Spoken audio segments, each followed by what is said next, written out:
Truth be told, I was opposed to living with your father. I've been enduring it for a long time. Why bring this up now? The funeral just ended. I married you thinking I could lead a luxurious life in LA because your parents were wealthy. But without it and even living together with your dad in the end, I had to help with caregiving. It really made me angry. Hearing my husband's true intentions, I was greatly shocked. Unable to speak from the shock, Kyle added, I've been patient all this time. As a reward, give me your father's high-rise condo. It's only fair that I get that much. Wanting to push the conversation forward, he continued speaking briskly. Listen, my parents are already selling their house to move here. Staying in a hotel for a long time will cost a fortune, so hand over the high-rise condo quickly. The high-rise condo that your mother mentioned earlier. Could it be? Realizing my husband's plan, I blurted that out. In response, Kyle smirked triumphantly. Finally got it, huh? The high-rise condo you'll inherit is going to my parents. If you don't like it, let's get a divorce. He said this and handed me the divorce papers. My name is Sophia. I work at a credit union in LA. I was in my mid-30s and had almost given up on marriage when I met Kyle. He was running a cafe in LA and was a client for the financing I was handling. Originally from the countryside, he pursued his dreams with the enthusiasm of a boy, his eyes sparkling as he passionately talked about what he wanted his shop to be like and what he wanted to achieve. Kyle was 4 years younger than me, and even after I was no longer handling his account, he would contact me personally, having developed romantic feelings for me. After several dates, we started dating and got married within 6 months, then began living together in an apartment. One day, I headed to my hometown for the first time in a while. Despite being only a 20-minute train ride away, it had been about half a year since I last visited. My mother passed away several years ago, and my nearly 70-year-old father was living alone. He seemed to enjoy his hobbies and didn't mind living alone, but he had recently slipped on the stairs. He insisted he was fine, but I was concerned and went to visit. When I arrived, the entrance was a mess, which was unimaginable for my neat freak father who wouldn't leave his shoes unaligned or packages lying around. When he came out of the room, he was smiling but limping, which surprised me. Are you okay?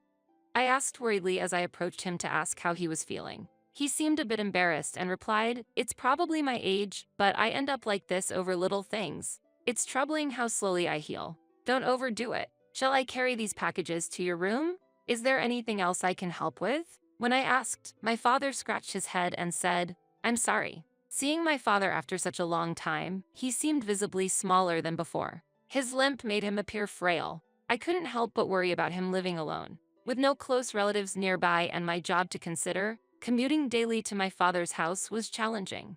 The thought of living together crossed my mind. However, this was not a decision I could make alone. That day, I prepared meals for a few days to ensure my father could rest comfortably and left my home. After returning home distressed, I shared my father's recent condition with Kyle, who had just come back. He's nearly 70, huh?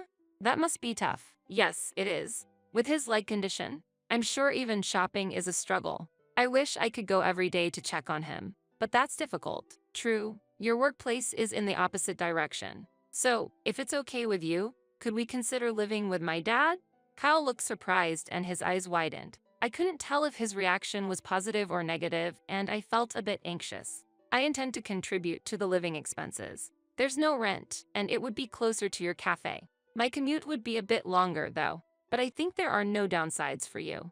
After saying this, Kyle remained silent, thinking it over. Finally, he clapped his hands decisively and said, Let's live together. Really? Yes. As you said, it might be good for me too. Most importantly, I'm worried about your father. If it eases your concerns, living together is a good choice. Kyle, thank you. And so, we moved to my family home and started a new life with my father. My father owned a high-rise condo and had rental income, so he had a stable income even after retirement. He still had some retirement funds left, and he said we didn't need to pay rent or living expenses. Meanwhile, Kyle's cafe was not doing well, and his income was decreasing. Living with my father helped our finances, and I took on all household responsibilities as a way to give back. On weekends, I acted as a driver, taking my father to places he wanted to visit. Although his mobility was limited, my father, who had always been active, seemed to enjoy his lifestyle. Next, I want to go here. During the weekdays, my father would research various places on his computer, seriously picking where to go on the weekend.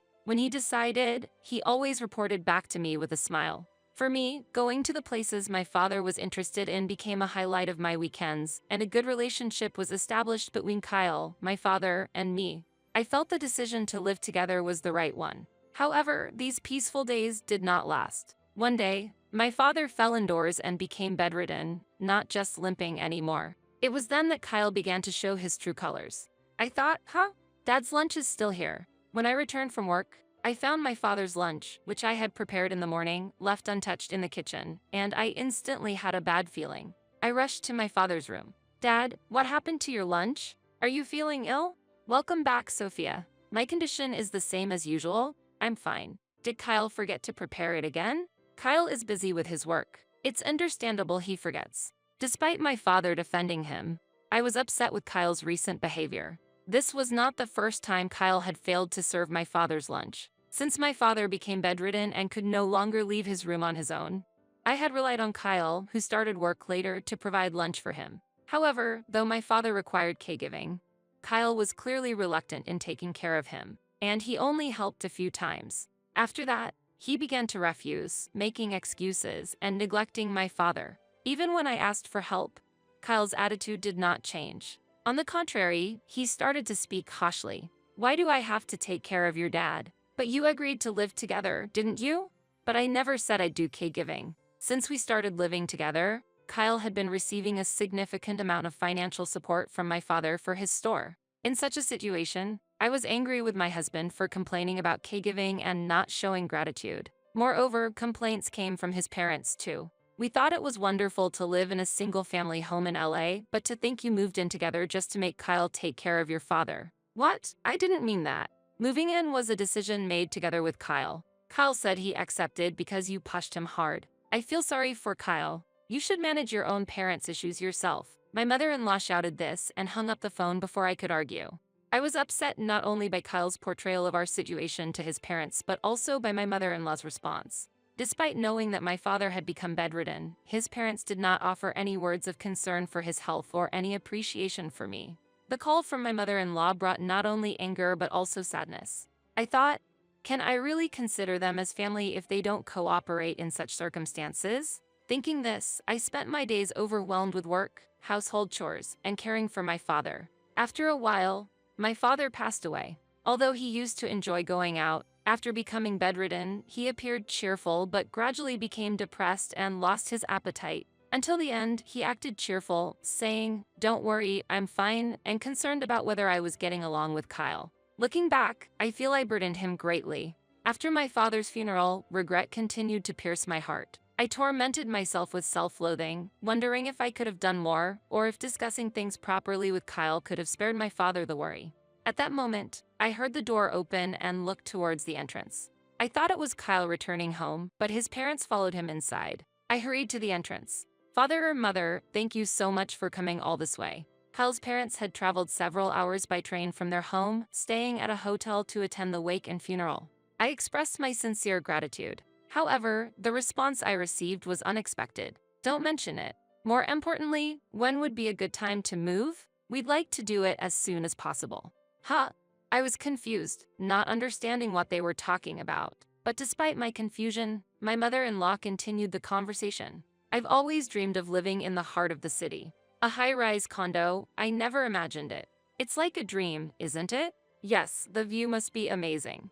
I can hardly wait." My father-in-law replied with anticipation. I was bewildered by the sudden mention of moving and high-rise condo, unable to grasp the situation. "Mom and Dad have always dreamed of living in a high-rise condo," Kyle said. As I remained silent, Kyle, frustrated by my lack of response, glared at me. "Truth be told, I was opposed to living with your father. I've been enduring it for a long time. Why bring this up now? The funeral just ended. I married you thinking I could lead a luxurious life in LA because your parents were wealthy. But without it and even living together with your dad, in the end, I had to help with caregiving." It really made me angry. Hearing my husband's true intentions, I was greatly shocked. Unable to speak from the shock, Kyle added, "I've been patient all this time. As a reward, give me your father's high-rise condo. It's only fair that I get that much." "Reward? But you've received considerable support from my father too, right? That doesn't matter anymore. It was really helpful while it lasted. What? My anger rose as I felt my father was belittled, but Kyle seemed indifferent. Wanting to push the conversation forward, he continued speaking briskly. Listen, my parents are already selling their house to move here. Staying in a hotel for a long time will cost a fortune, so hand over the high-rise condo quickly. The high-rise condo that your mother mentioned earlier. Could it be? Realizing my husband's plan, I blurted that out. In response, Kyle smirked triumphantly. Finally got it, huh? The high-rise condo you'll inherit is going to my parents. If you don't like it, let's get a divorce. He said this and handed me the divorce papers. At the word divorce, something inside me snapped. I thought, I've reached my limit. Okay. What? Kyle looked unable to hide his surprise at my brisk reply. Hey, are you serious? You're saying you want to divorce? That's fine. I can imagine continuing to live with someone who married me for money and despises even the help my father gave. Just get out of my sight. I shouted loudly and snatched the divorce papers from Kyle. For a moment, he was taken aback, but he quickly regained his composure. Your father has passed away, and you're not thinking clearly. What? I'll give you 3 days to think it over. Make sure you don't regret this. With that, he left the house, taking his parents with him. 3 days later, as scheduled, Kyle and his parents showed up in front of the high-rise condo. They were trying to enter the condo without permission, but I had already taken precautions. When Kyle rang the intercom, someone appeared from inside the house. This will be ours from now on. Could you please leave quickly? Kyle was saying that politely, but his attitude conveyed disdain. However, the person calmly responded to Kyle, saying, I own this property. I cannot leave. That's impossible. My wife inherited this high-rise condo. It can't be yours. Unfortunately, what this person is saying is correct. Hot Sophia. Surprised to see me emerge from behind the resident, Kyle was taken aback. I explained to Kyle, this person is Mr. Simpson, a friend of my father. He has been living here for a while, but it doesn't make sense for this to be his. It was originally your father's and you were supposed to inherit it, weren't you? This room has already been sold. What? Mr. Simpson had been living in the high-rise condo owned by my father for some time and had frequently visited our family home even after my father fell ill. After my father's death and learning Kyle's true intentions, I decided not to let things go his way and sold the high-rise condo to Mr. Simpson. When Kyle learned that, he flew into a rage, confronted me, and hurled insults. What are you deciding on your own? What about the place meant for my parents to live? Well, do you even realize what you've done? Do you think it's okay to make such a big decision without your husband's consent? We're not married anymore, are we? What?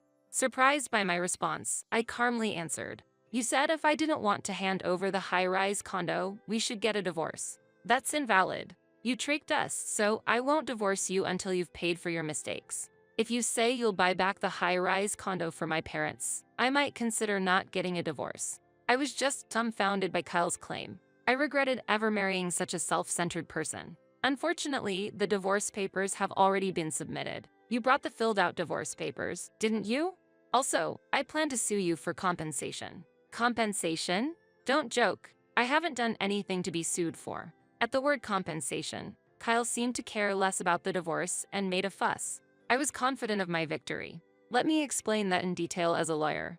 Mr. Simpson, who turned out to be a lawyer, intervened in our tense situation. Kyle couldn't hide his surprise upon learning that Mr. Simpson was a lawyer. You have verbally abused Sophia, who was caring for her father, and even after her father's death, you aggressively pursued the inheritance, causing her mental distress. These actions are sufficient grounds for a claim for damages. That's a lie. In front of liar Mr. Simpson, Kyle found himself unable to respond. Behind him, his parents were also looking terrified. A few minutes of silence followed. Unable to bear the weight of the silence, Kyle appeared on the verge of tears. Wait, Sophia. I was wrong. I apologize, so please drop the claim for compensation. My plan was...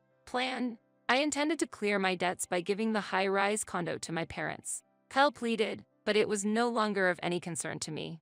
As I silently stared at Kyle with a cold look, my former mother-in-law began to speak. Sophia, Kyle was wrong this time. We apologize, too. Could you please give us the condo? She seemed to have a strong desire for the high-rise condo, as she asked me with tears in her eyes. I'm asking you, too.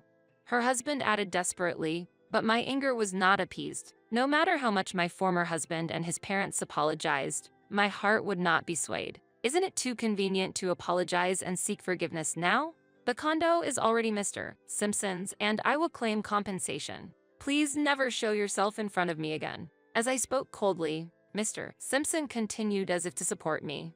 If you continue to stay here, we will have to call the police. Are you okay with that? All right, we're leaving. At the mention of the police, Kyle and his parents hurriedly left the condo. Months later, after a fallout with his parents due to differing stories, Kyle, with no sources of funding left and the cafe business continuing to worsen, found himself unable to borrow money from anywhere and eventually had to close down. Having lived a carefree life, Kyle searched for a job, but no place would hire him due to his self-centered nature, and he ended up bouncing between day jobs to scrape by. His parents started renting an apartment in the city with the money from the sold house, but their funds were quickly depleted due to high rent and living costs, and now they both are working part-time to make ends meet. I sold the family home, which was too large for me alone, and bought a new apartment. After the hectic days, I have finally settled down, and lately, I am slowly reclaiming my time. I am looking forward to finding hobbies and enriching my life, just like my father, who had many interests.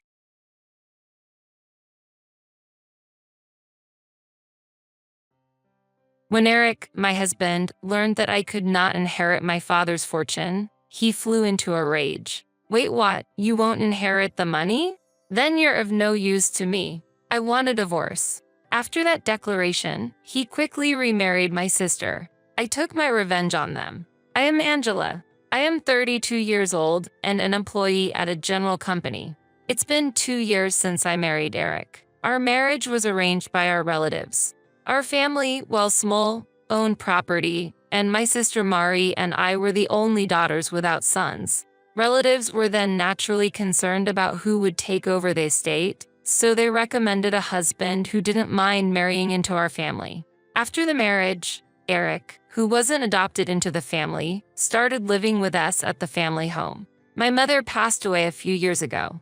Since then, my father, my husband, and I have been maintaining the household. My husband was very kind-hearted, friendly to my father, and seemed to be an ideal person. However, the relative who introduced Eric had expressed a concern just before our marriage. It might seem strange to say this after I've introduced Eric to you, but he has a bit of an obsession with money, so be careful, they said. With the wedding imminent, it was troubling to hear this, but since Eric showed no outward signs of greed, I ignored my doubts and went ahead with the marriage. Even after we were married, I kept my relative's words in the back of my mind, but Eric didn't seem particularly obsessed with money. However, he did seem interested in my father's inheritance, casually asking about it, often when my father was having a drink. Since my father answered him frankly, I didn't worry much about it.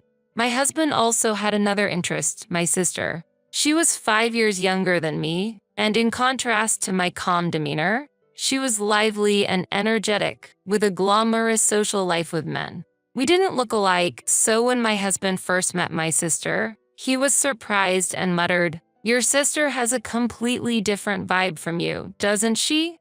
Seeing my husband looking at my beautiful sister, who had clear, distinct features, stirred complex emotions in me. The relatives had introduced Eric to me because they were concerned that if I, being introverted and unnoticeable, did not marry, there would be no one to carry on the family. At the time, I felt that such worries were unnecessary because I had a beautiful and popular sister, but over time, I came to understand why the relatives were so concerned. My father doted on my sister, and after she graduated from high school, he let her go to college and then to vocational school. She didn't have a clear goal for further education. She just wanted to avoid working. On the other hand, my mother was strict with her.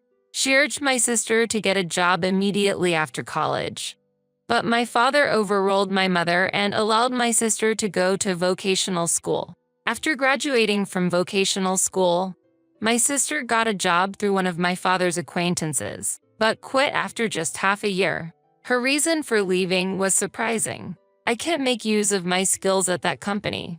My mother and I were astonished that my sister was speaking as if she completely understood the nature of the work, despite only being there half a year. But for some reason, my father believed her story, found another company, and helped her get rehired. When my sister got used to her new job, my mother became ill and needed to be hospitalized. While my mother was in the hospital, my sister visited her every day and started taking more days off work. Eventually, she quit her job, claiming she would take care of our mother. However, her nursing was mostly chatting with my mother or playing with her smartphone in the waiting room. I took care of my mother, did the laundry, and replaced things. My sister was of no help. For my mother, having someone to talk to might have been a comfort, but a month after the hospitalization, her condition worsened and she could no longer speak. Less than 2 weeks after her condition worsened, my mother passed away. With the sudden passing, my father and sister were out of it, so I had to make the funeral arrangements. Our relatives helped, and we somehow managed to take care of things. After losing our mother, my sister started working part-time and moved out to live on her own. With only the income from her part-time job, she couldn't make ends meet, so our father paid for her rent, utilities, etc., while she seemed to use the money for leisure. When funds ran short, she would visit our father to receive more pocket money. Because our mother was strict, my father had not given my sister an allowance while our mother was still alive, but now he seemed to give it without hesitation. I took it lightly, thinking that if my father and sister were happy with it, then things were fine. Even after I started living at my parents' house with my husband, my father continued to give my sister an allowance. At that time, I hadn't realized that my sister was also seeking financial support from my husband, and he seemed happy to oblige. Keep this a secret from Angela. She might get jealous if she finds out, my husband told my sister. My sister happily worked part-time and lived off the money she received from our father and my husband. But such a lifestyle couldn't last forever. My father fell ill and had to be hospitalized. I visited the hospital in between work to take care of him, but my sister never showed up. Instead, she started contacting me, demanding money. I need you to give me the money Dad used to give me every month. The rent and utilities are being paid from his account, after all. My sister's angry tone surprised me, and I was surprised when I found this out. I was annoyed at her for only caring about her own finances, instead of being worried about our father's condition. I wanted to end the call, but since she seemed lost, I asked her about the amount our father used to give her. How much are you receiving from Dad each month? Hurry up and find a job, and then live on the money you earn from that. She replied with dissatisfaction. Don't tell me that again and again. I'm getting $1,000 every month. The rent and stuff are separate. I was astounded when she confidently disclosed the amount. If an adult were given such an amount every month, it's unlikely they would have the motivation to take work seriously. Although my father was hospitalized, I believed he would recover soon, so I didn't think giving her money was a big issue. However, my father's condition suddenly worsened, and I had to urgently contact our relatives. The doctors told us the situation was serious, and I was deeply shocked by the news. I wanted my husband's support at such a time, but he hardly came to the hospital, citing work reasons. And when he did come, he would ask inappropriate questions like, "Is your father's inheritance large? Will you and your sister split it since you're the only children?" I was at a loss for words with a husband who showed interest only in my father's inheritance. The relatives' warning that my husband was money-hungry became a reality, and I felt disgusted. When I answered my sister's call and told her about our father's critical condition, she again prioritized her finances. "Well, anyway, make sure the monthly payment comes through." "I can't live without that money," she said, and the call ended there. While feeling indignant at my sister's words, I also became concerned about the male voice I faintly heard on the other end of the phone. It was a familiar voice, which made me feel uneasy. A month later, my father passed away, but my sister and husband didn't show up until the end. I had experienced the burden of preparing for a funeral during my mother's passing, and now I felt it again. To make matters worse, my husband and sister didn't offer any help, and my sister didn't even attend the funeral. My husband attended, but left immediately after, saying he had work. The relative who had introduced me to my husband noticed his absence and asked me, "Isn't your husband supposed to be here?" Isn't it odd for the main person in mourning to be absent? All I could do was respond with a wry smile. I guess he's busy with work and had to leave, I said. Hearing my response, the relatives sighed, but I also felt a deep desire to sigh. After my father's funeral ended quietly, and I had a moment of relief, my husband asked me with a smirk, "Finally, huh? So how much will you inherit?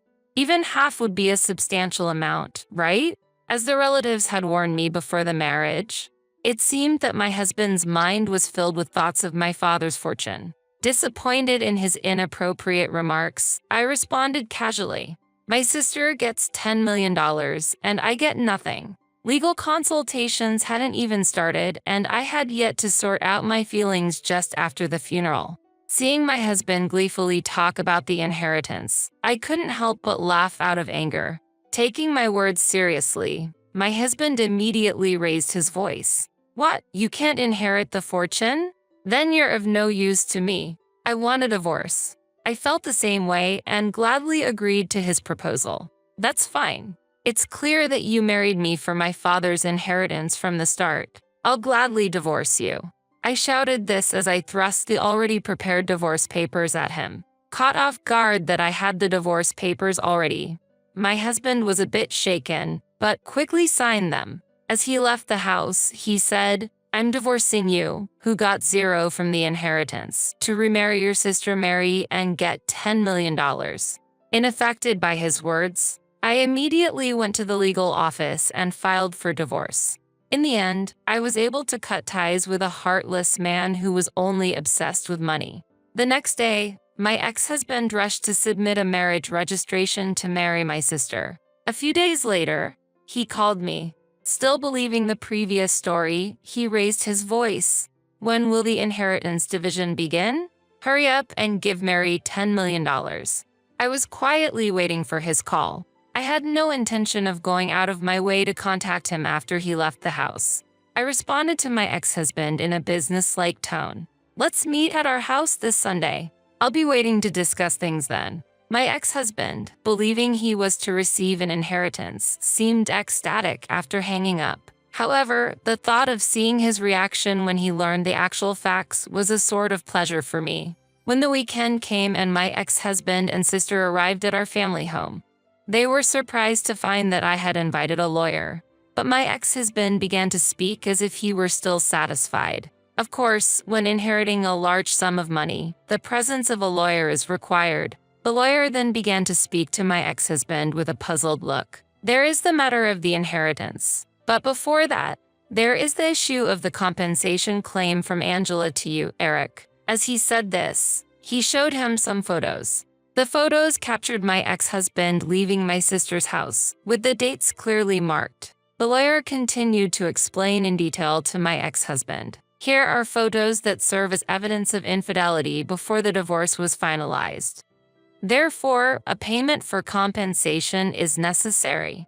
I had overheard my ex-husband and sister discussing the inheritance over my sister's phone and immediately hired a lawyer to investigate my ex-husband's infidelity. While I was busy with my father's funeral, my ex-husband and sister had been meeting frequently at her home, and as a result, we were able to obtain many incriminating photos. The topic of inheritance division changed to a demand for compensation, leaving my ex-husband and sister speechless. But my ex-husband quickly retorted, "Compensation is trivial compared to $10 million inheritance. I will pay it immediately." He said this confidently, and when the lawyer presented the demand for compensation, he signed without hesitating. Witnessing his signature, I declared to my ex-husband, "I hope you find happiness with a sister who has no inheritance. Now that you've signed, you'll certainly be paying compensation." My sister was dumbstruck upon learning there was no inheritance. "What do you mean I don't have an inheritance? I heard it was $10 million. My ex-husband also became red with indignation. "It's impossible, there's no inheritance. I won't let you have all of it." The lawyer began to explain the facts calmly to this furious couple. "Miss Mary is actually the daughter of your mother's previous husband and not legally related to your recently deceased father. As there was no adoption, she's not entitled to the inheritance. I explained the situation to my confused sister. You were too young to remember when our father and mother remarried, but I remember it well. I was 6 years old when our parents married, and I still remember the joy of having a new sister. What I never imagined was that this sister would one day take away my husband. Our young parents had their struggles, and I recall the people around them supporting their remarriage. My mother loved me as her own, and my father cared for my sister. Perhaps my father was especially considerate of her because she wasn't his biological daughter. They both had children from previous partners when they remarried. But my mother refused to adopt my sister with my father due to suspicions from relatives who thought she was after the father's wealth. The relatives urged me to marry quickly because they knew I was the only one who could inherit the father's property. There were no children between my father and mother, which may have been fortunate. If they had had children together, the inheritance issue would have been even more complicated. They probably avoided having children together to prevent such disputes. Now that it was clear my sister had no right to an inheritance, I understood why my father had always supported her. I had no legal adoption between my mother and I, but it never crossed my mind in day-to-day living. It seems our parents never told my sister about their remarriage, and she was learning the truth for the first time now. My ex-husband's expression, which had been filled with anger earlier, turned pale as he realized he wouldn't get the expected inheritance from my sister, and that his earlier signature would force him to pay compensation. With a pale face, he asked me, "Was what you said before, my sister gets $10 million and I get nothing, a lie?" Trying not to laugh, I answered. Of course it was a lie. It was retaliation for your infidelity. Besides, my father's estate couldn't possibly be worth $10 million. Even if my father was a property owner, there was no way he had an inheritance of $10 million. My sister, who had been quiet for a long time, suddenly spoke up. I did a lot of shopping relying on Dad's inheritance. And what about the money Dad used to send to me until now? Will you take care of it, big sister? To my meek sister, I replied, you already have a dependable husband in Eric, so you don't need any more help, do you? He should be taking care of you. My sister was staring at her pale-faced ex-husband, but he shook his head. I, too, have squandered a lot, expecting the inheritance from my father-in-law. I'm not in a position to help. I have my own overwhelming problems, like compensation. After saying this, he suddenly fell to his knees at my feet and began desperately apologizing. Angela, I am truly sorry. It was all my mistake. Please forgive me and let me have another chance. The lawyer, preparing to leave, could not hide his laughter. The once arrogant attitude was gone, and now the sight of my husband groveling was almost comical. After the discussion, my ex-husband and sister left the house dejectedly and seemed to quickly finalize their divorce. For my ex-husband, who had remarried for the sake of my sister's inheritance, there was no longer any interest. As he had told my sister, he now owed me compensation and could not take care of her. Since he had no property, I decided to receive compensation from his salary in installments. The lawyer advised that this method would prevent any loss from non-payment. Meanwhile, my sister, having lost our father's support, had to make ends meet with daily part-time jobs, but she could not repay her debts and eventually went bankrupt. After she left the apartment she lived in, no one knew where she went. My father had provided financial support for my sister out of love, but such indulgence probably stinted her desire to work. Since I started to live alone at my parents' house, relatives have tried to introduce me to another marriage partner, but I refused. I want to avoid being introduced to a man like the last one, and next time, I plan to be careful and find a man to share my life with on my own.